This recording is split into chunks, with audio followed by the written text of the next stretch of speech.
കേരളത്തിൽ ഏതെങ്കിലും വിധമുള്ള പ്രതിസന്ധികൾ എപ്പോൾ രൂപമെടുക്കുന്നുവോ അപ്പോഴെല്ലാം സമൂഹ മാധ്യമങ്ങളിലൂടെ നിരന്തരം വ്യാജ പ്രചാരണങ്ങൾ നടത്തുന്ന ചിലരുണ്ട്. സ്വന്തം നാടിനെ തന്നെയാണ് അപമാനിക്കുന്നത് എന്ന ബോധമില്ലാത്ത ചില സ്ഥാപിത താൽപര്യങ്ങളുടെ അടിസ്ഥാനത്തിൽ മാത്രം പ്രവർത്തിക്കുന്നവർ. വയനാട് സംഭവിച്ച ദുരന്തത്തിലും അത്തരക്കാർ തങ്ങളുടെ പതിവ് ജോലിയുമായി രംഗത്തുണ്ട്. നുണ ആവർത്തിച്ചു കേൾക്കുമ്പോൾ സാധാരണക്കാരായ ജനങ്ങൾ അത് സത്യമായി കരുതും എന്ന തിരിച്ചറിവാണ് അത്തരക്കാർക്ക് കരുത്തു പകരുന്നത്. ഇത്തരം കുബുദ്ധികൾക്കുള്ള മറുപടിയായിരുന്നു മുഖ്യമന്ത്രി പിണറായി വിജയൻ ഇന്നലെ നടത്തിയ വാർത്താ സമ്മേളനം. ഇത് നാടിന്റെ ഒരു പൊതുവായ പ്രശ്നമാണ്.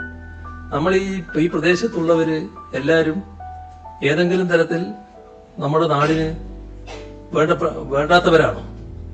നമ്മുടെ നാടിന് ഏറ്റവും വേണ്ടപ്പെട്ടവരല്ലേ? അപ്പൊ അവര് അപകടത്തിൽപ്പെട്ടിരിക്കുന്നു.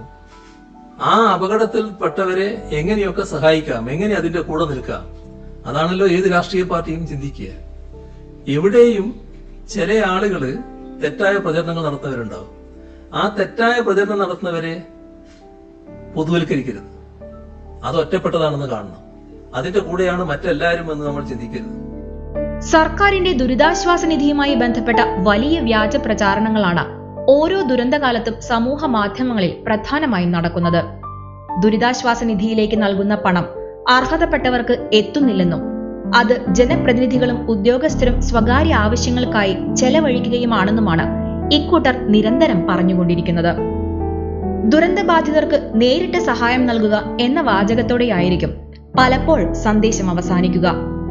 ഇത് നിരന്തരം കണ്ടും കേട്ടും വായിച്ചുമെല്ലാം ജനങ്ങളുടെ മനസ്സിലും തെറ്റിദ്ധാരണ രൂപപ്പെട്ടിട്ടുണ്ടെന്നതാണ് സത്യം.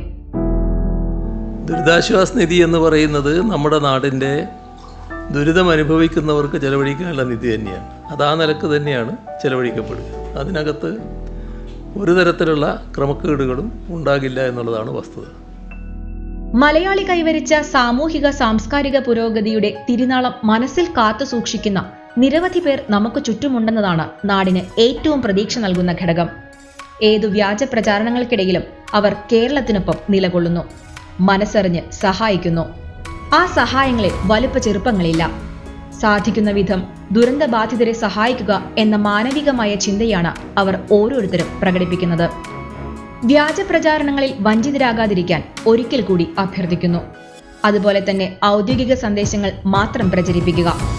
നിങ്ങളുടെ മൊബൈൽ ഫോണിൽ വരുന്ന സന്ദേശങ്ങളുടെ സത്യാവസ്ഥ ബോധ്യപ്പെട്ടതിന് ശേഷം മാത്രം അത് മറ്റൊരാൾക്ക് കൈമാറുക.